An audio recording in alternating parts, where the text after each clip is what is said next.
Although I don't know too much about the railway network in South Africa, I still have a casual interest in it, partially motivated by the 25NC and GM-AM steam locomotives I've seen in real life.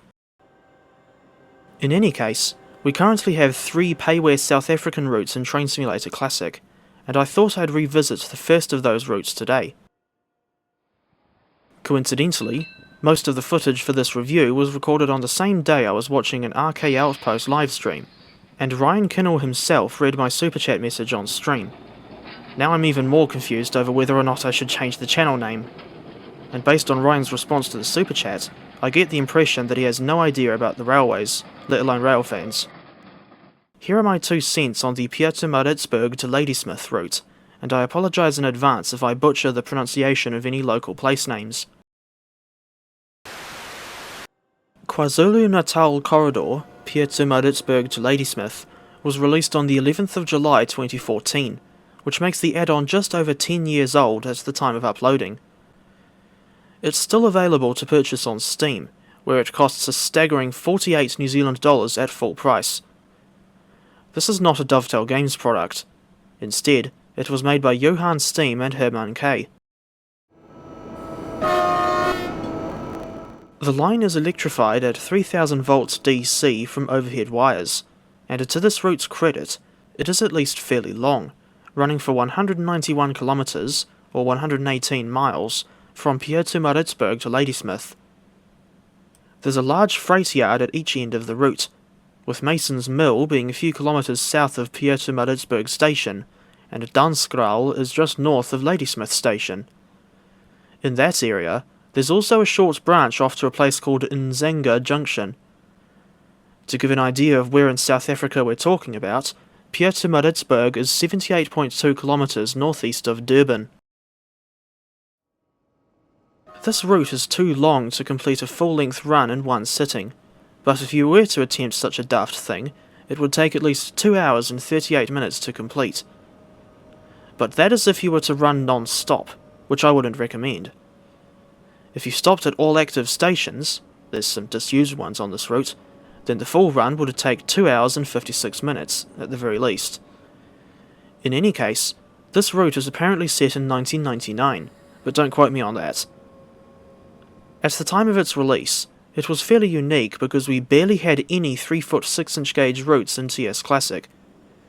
Fast forward 10 years, we now have a small selection of Japanese routes, and even one from New Zealand on the payware scene. These lines use 3-foot 6-inch gauge too.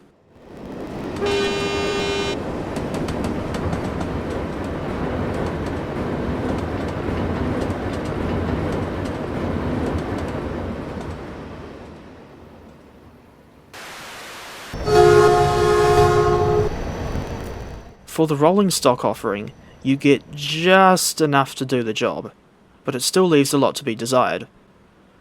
Unlike the later George to Knysna and Worcester to Mossel Bay routes, Pietermaritzburg to Ladysmith only comes with one type of passenger coach. This is called the H6 sitter car, and aside from the name, I know absolutely nothing about it. Indeed, there is no information on this thing in the manual. The only motive power supplied with this route is the 6E1 electric locomotive, more specifically, the Series 4 variant, although I forget what specific features you can use to distinguish this thing from other variants. The 6E1 was a very common locomotive, with 960 examples being built by Union Carriage and Wagon between 1969 and 1985, so these things were made in South Africa for South Africa, in the same way that the E-Class trams are made in Melbourne for Melbourne. The 6E1 Series 4 variant was built in 1973 and 1974, and in real life, 70 of those locomotives have since been rebuilt as the single-cab 18E Series 2 class. You just get the basic 6E1 in Train Simulator. As for freight wagons, you only get 4 types with this add-on. Well actually, it's technically 3, since one wagon is supplied in 2 variants. This is the B2 open wagon, which comes in either grey or red oxide liveries. Next are the X20 and XP7 tankers, which carry water and petrol respectively. The last item of rolling stock included with this route is the GV8 guards van. To be honest, I think the models for this guards van and the H6 passenger coach look like they came straight from Microsoft Train Simulator. The weird thing here is that we've never had any post-release DLC for this route, and while we have had 2 more payware South African routes since the release of Pietermaritzburg to Ladysmith, neither of those routes are electrified, and thus don't include an electric locomotive. This means that the 6E1 Series 4 is the only South African electric locomotive in the game, which results in the rail scene on Pietermaritzburg to Ladysmith looking very boring and repetitive. I suppose you could use the coaches and wagons from Outeniqua and Worcester to Mosul Bay to liven up the KwaZulu-Natal corridor somewhat, but it doesn't change the severely limited motive power offering. To be brutally honest, I don't think this rendition of the 6E1 is all that good. The modelling hasn't aged all that well, and neither have the textures. As for the sounds, they're pretty bad too. I swear some of the audio is lifted straight from the ancient Kuju-era Deutsche Bahn BR101, but don't quote me on that. On the plus side, at least the 6E1 is supplied in 4 liveries.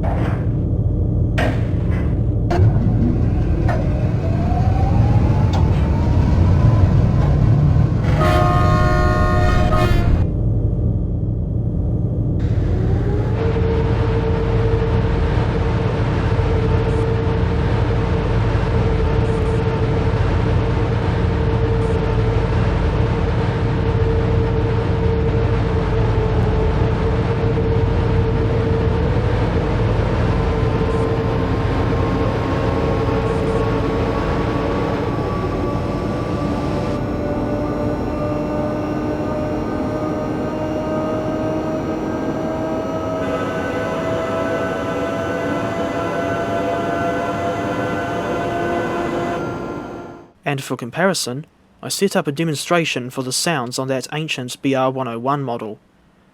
As for what route this is, it's the Zeeburg Bahn, and that EMU was the Deutsche Bahn BR424.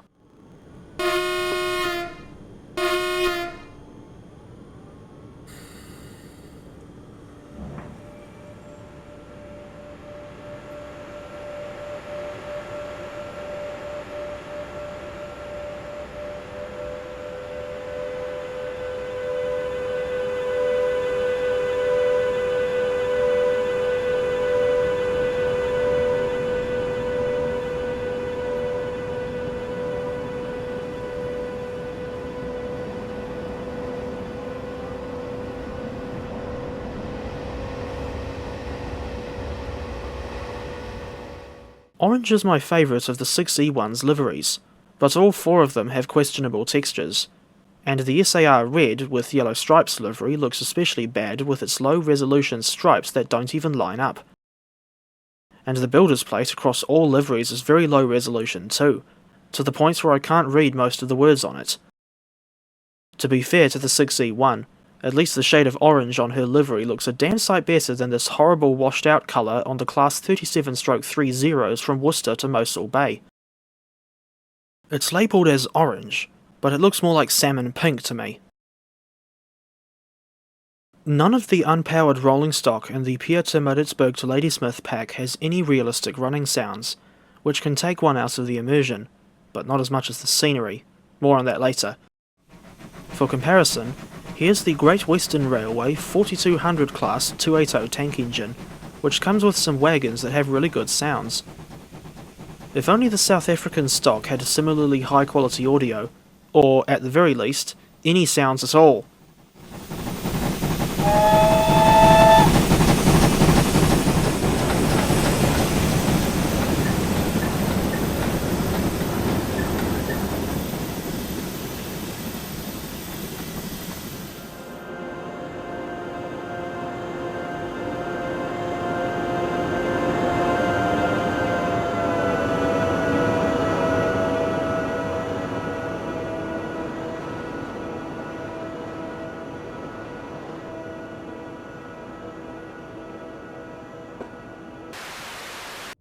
You get 10 scenarios with the Pietermaritzburg to Ladysmith route, all in career mode for some reason, and they vary in duration from 20 to 60 minutes.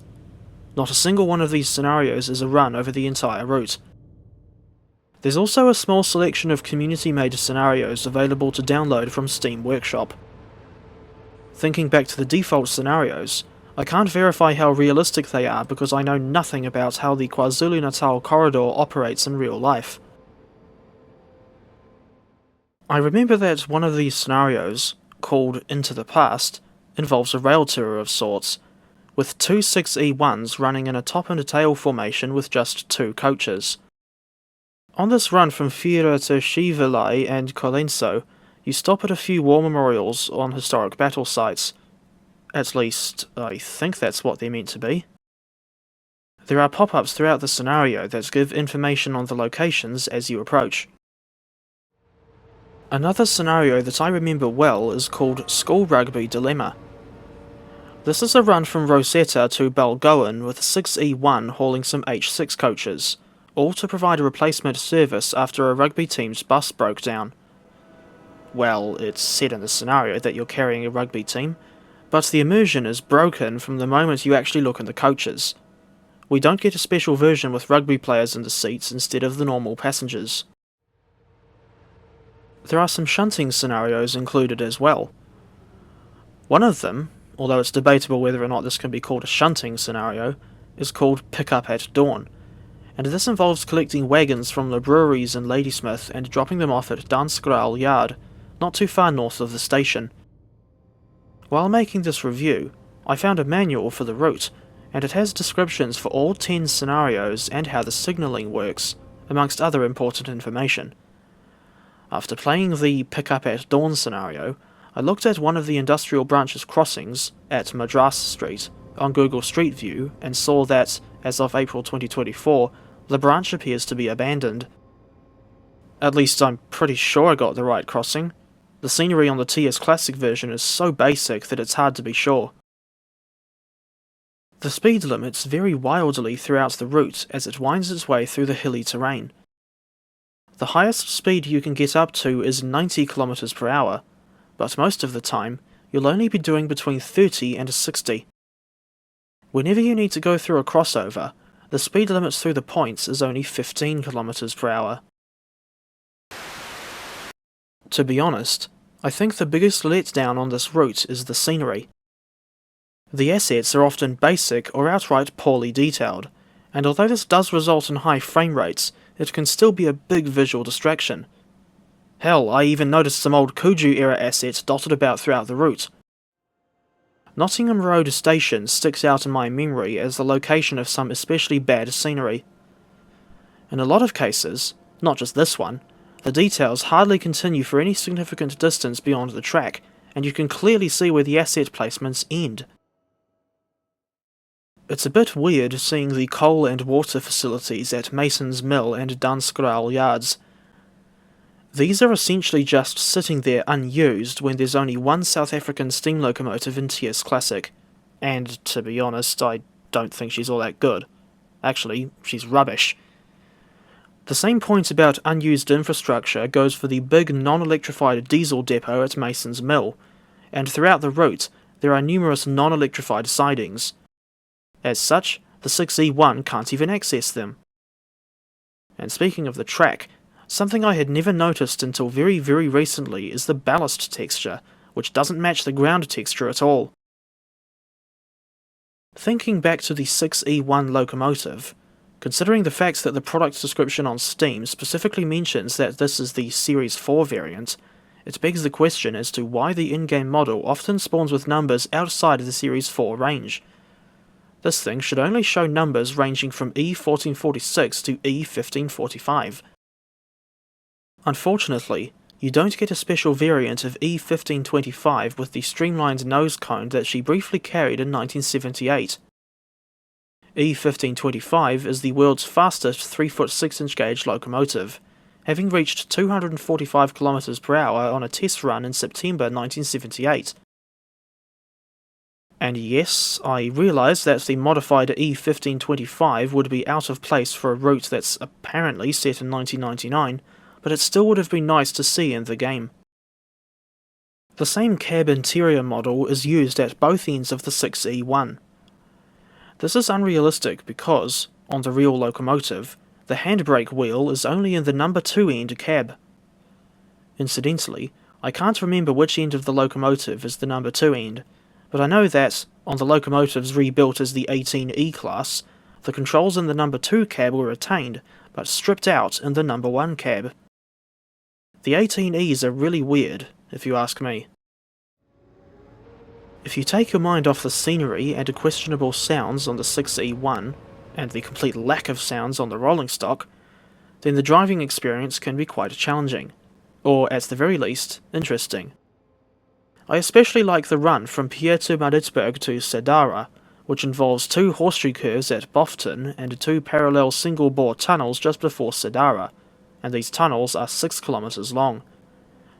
The gradient gets as steep as 1 in 30 on this section, and the speed limit out of Pietermaritzburg is 50 km per hour until halfway round the first horseshoe curve, when it goes down to 40. The speed limit stays at 40 km per hour until 1 km past the second horseshoe curve, which happens to be on a 1 in 44 incline. The curves at both ends of Bofton Station are incredibly tight, and due to the lack of super elevation, even going round them at the speed limit feels risky. The limit initially goes back up to 50 km per hour, then to 60 for the Sadara tunnels.